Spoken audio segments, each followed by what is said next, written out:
नमस्कार दोस्तों। क्या आपने कभी ऐसा महसूस किया है कि जिस सफलता के लिए आपने दिन रात मेहनत की, उसे हासिल करने के बाद भी मन खुश नहीं था? क्या कभी ऐसा हुआ कि अच्छी नौकरी मिल गई, बिजनेस में मुनाफा होने लगा या कोई बड़ा सपना पूरा हो गया, लेकिन उसे मनाने के लिए आपके सबसे अपने लोग आपके साथ नहीं थे? या फिर आपने देखा होगा कि कई लोग पैसा तो बहुत कमा लेते हैं, लेकिन परिवार टूट जाता है, रिश्ते खत्म हो जाते हैं और अंत में उनके पास सब कुछ होते हुए भी सच्ची खुशी नहीं होती। अगर आपका जवाब हाँ है, तो आज श्रीमद् भगवद गीता का यह श्लोक आपके जीवन को एक नई दिशा दे सकता है। आज हम गीता के प्रथम अध्याय के 33वें श्लोक को सरल भाषा में समझेंगे और जानेंगे कि अर्जुन की यह बात आज के समय में हम सभी के जीवन से कैसे जुड़ती है। श्लोक: येषामर्थे कांक्षिता नो राज्य भोगाः सुखानि च त इमेव स्थिता युद्धे प्राणास्त्यक्त्वा धनानि च।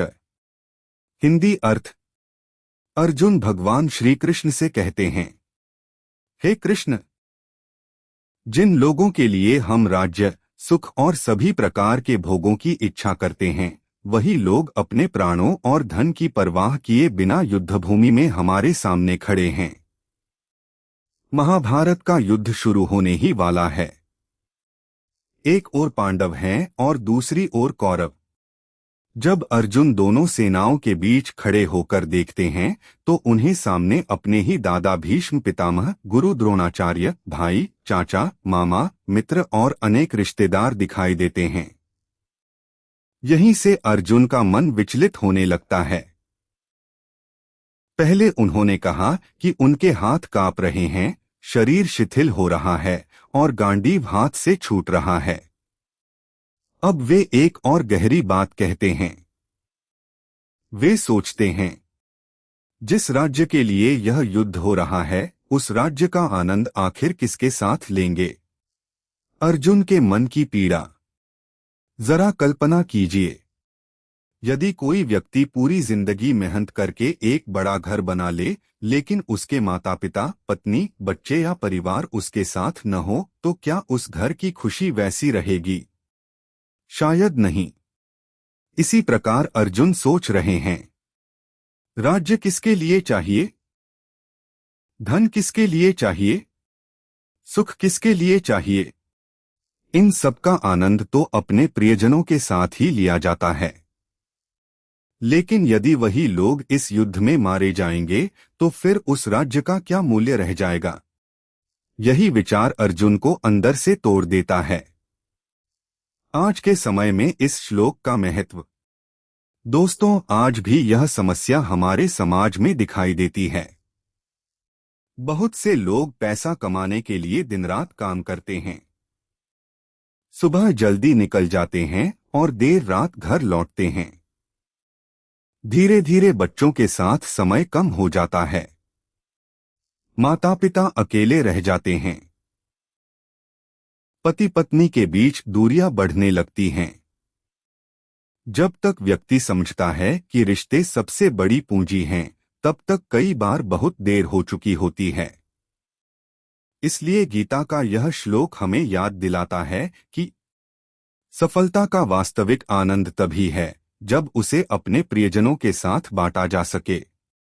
एक छोटी सी प्रेरणादायक कहानी। एक व्यापारी था।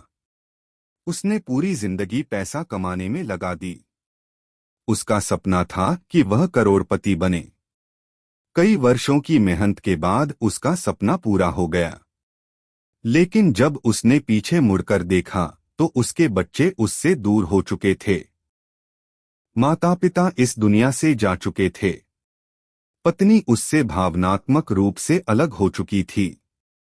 एक दिन उसने अपने बड़े से घर में अकेले बैठकर कहा, मेरे पास सब कुछ है, लेकिन जिनके लिए कमाया था, वही मेरे साथ नहीं हैं।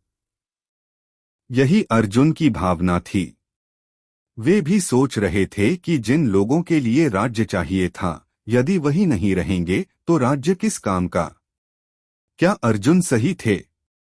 यहाँ एक बहुत महत्वपूर्ण बात समझनी होगी। अर्जुन की भावना पूरी तरह स्वाभाविक थी। हर संवेदनशील व्यक्ति अपने परिवार के लिए प्रेम महसूस करता है। लेकिन समस्या तब होती है जब हमारा प्रेम हमारे कर्तव्य के रास्ते में बाधा बनने लगे। यहीं से गीता का सबसे बड़ा संदेश शुरू होता है। भगवान श्री कृष्ण आगे अर्जुन को समझाते हैं कि प्रेम करना गलत नहीं है, रिश्तों की परवाह करना गलत नहीं है, लेकिन यदि मोह के कारण हम अपना धर्म और कर्तव्य छोड़ दें तो वह उचित नहीं है। यही अंतर प्रेम और मोह के बीच है। प्रेम हमें मजबूत बनाता है, मोह हमें कमजोर बना देता है। हमारे जीवन के लिए सीख। इस श्लोक से हमें कई महत्वपूर्ण बातें सीखने को मिलती हैं। पहली सीख, धन और सफलता जीवन का अंतिम लक्ष्य नहीं है। दूसरी सीख, रिश्ते जीवन की सबसे बड़ी संपत्ति हैं। तीसरी सीख, सफलता का आनंद तभी है जब परिवार और अपने लोग हमारे साथ हों। चौथी सीख, भावनाओं में बहकर निर्णय नहीं लेना चाहिए। पांचवी सीख, हर परिस्थिति में अपने कर्तव्य और धर्म को समझना आवश्यक है। आज अपने आप से ये प्रश्न पूछिए, क्या मैं अपने परिवार को पर्याप्त समय दे रहा हूं? क्या मैं केवल पैसे कमाने की दौड़ में अपने रिश्तों को भूल रहा हूं? क्या मेरी सफलता मुझे सच में खुश कर रही है? या फिर मैं केवल सफलता के पीछे भागते भागते जीवन की सबसे अनमोल चीजें खो रहा हूं? यदि इन प्रश्नों का उत्तर ईमानदारी से देंगे तो यह श्लोक आपके जीवन को बदल सकता है। दोस्तों, गीता का यह श्लोक हमें केवल महाभारत की कहानी नहीं सुनाता, बल्कि हमारे जीवन का आईना दिखाता है। अर्जुन की तरह हम भी कई बार ऐसी स्थिति में आ जाते हैं जहां हमें लगता है कि सफलता और रिश्तों में से किसी एक को चुनना होगा। लेकिन गीता हमें सिखाती है कि सच्चा जीवन वही है जहां कर्तव्य, प्रेम और विवेक तीनों का संतुलन बना रहे। अर्जुन अभी भावनाओं में डूबे हुए हैं, लेकिन अगले श्लोकों में भगवान श्री कृष्ण उन्हें ऐसा ज्ञान देंगे जिसने हजारों वर्षों से करोड़ों लोगों के जीवन को दिशा दी है। यदि आप भी गीता के प्रत्येक श्लोक का सरल और जीवन से जुड़ा अर्थ जानना चाहते हैं तो हमारे चैनल को सब्सक्राइब करें, वीडियो को लाइक करें और बेल आइकन अवश्य दबाएं।